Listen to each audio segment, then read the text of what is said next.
আজ বানাবো ট্যাংরা মাছের খুব সহজ একটা রেসিপি। এটা খুবই মুখরোচক। এই রেসিপিটির জন্য 4 পিস ট্যাংরা মাছ পরিষ্কার করে ধুয়ে আমি একটা প্লেটে রেখে দিয়েছি।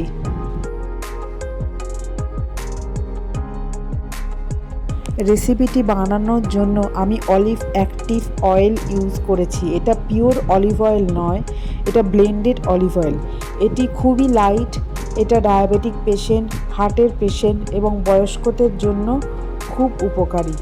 এই তেলে রান্না করলে তরকারিটা খুব লাইট হয় এবং খেতেও খুব সুস্বাদু লাগে। প্লেটে রাখা মাছগুলোর মধ্যে আমি পরিমাণ মতো লবণ দিয়ে দেব।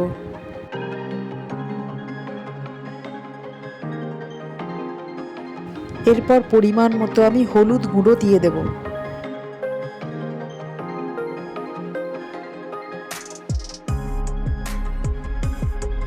এবারে খুব সামান্য পরিমাণ লঙ্কা গুঁড়ো দেব।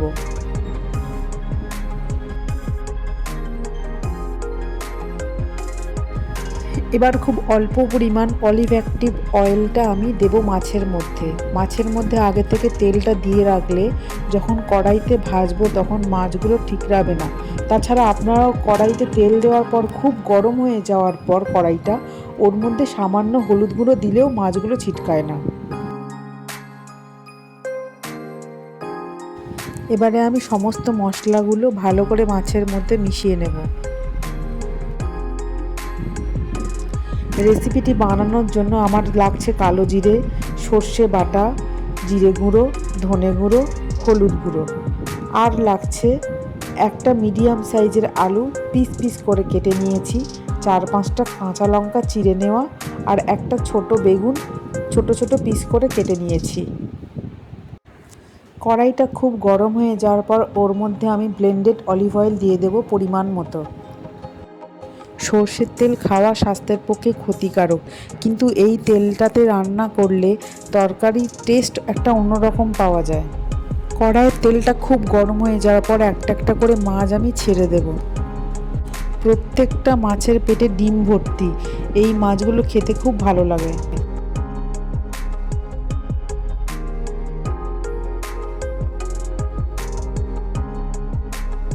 মাছগুলো খুব ভালো করে ভাজা হয়ে গেছে। এবার একটার পর একটা মাছ আমি তুলে নেব।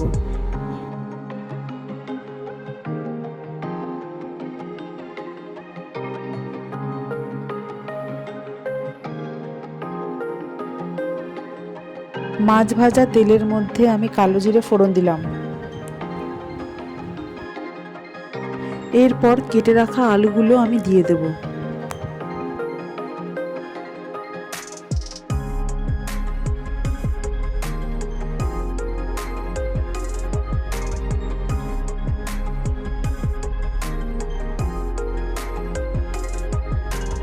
আলুগুলোকে আমি ভালো করে ভেজে নেব।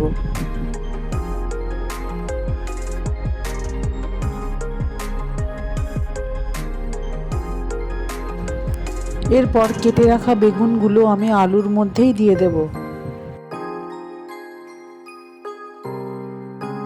আলু আর বেগুনটা ভালো করে ভেজে নেব।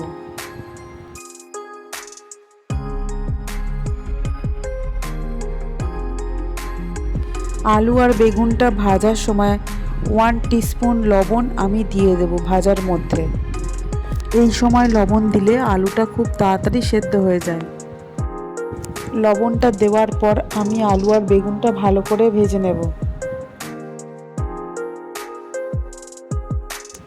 এরপর কেটে রাখা লঙ্কাগুলো আমি দিয়ে দেব। এই রেসিপিটির জন্য আমি কেবলমাত্র কাঁচা লঙ্কা ইউজ করেছি, কোনো গুঁড়ো লঙ্কা ইউজ করিনি। কাঁচা লঙ্কা দিলে তরকারির একটা অন্য রকম ফ্লেভার আর স্বাদ পাওয়া যায়। কেবলমাত্র মাছ ভাজার সময় লঙ্কার গুঁড়ো দিয়েছি মাছের মধ্যে। এবারে দেব হলুদ গুঁড়ো। এরপর একে একে বাকি মশলাগুলো দিয়ে দেব, জিরে গুঁড়ো আর ধনে গুঁড়ো। আর দেব বেটে রাখা সর্ষেটা। বেশি সর্ষে বাটা দিলে তরকারিতে ঝাঁঝ হয়ে যায়, তাই আমি 1 টেবিল স্পুন সাদা আর কালো সর্ষে বাটা দিয়েছি। আপনারা আপনাদের পরিমাণ মতো বাটা সর্ষে ইউজ করতে পারেন। এবারে খুব ভালো করে কষে নিতে হবে।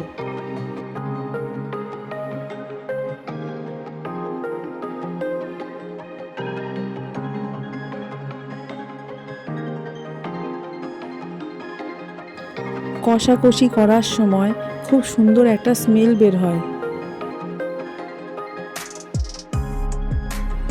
এরপর পরিমাণ মতো হালকা গরম জল দিয়ে দেব।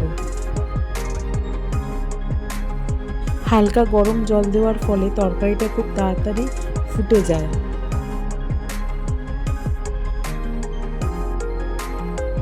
তরকারিটা খুব ভালোভাবে ফুটে যাওয়ার পর এর মধ্যে ভেজে রাখা মাছগুলো আমি একটার পর একটা দিয়ে দেব। এর আগে কিন্তু কোনো কড়াইতে ঢাকনা দেব না, মাছগুলো দেওয়ার পরই তবে ঢাকনা দেব কড়াইতে।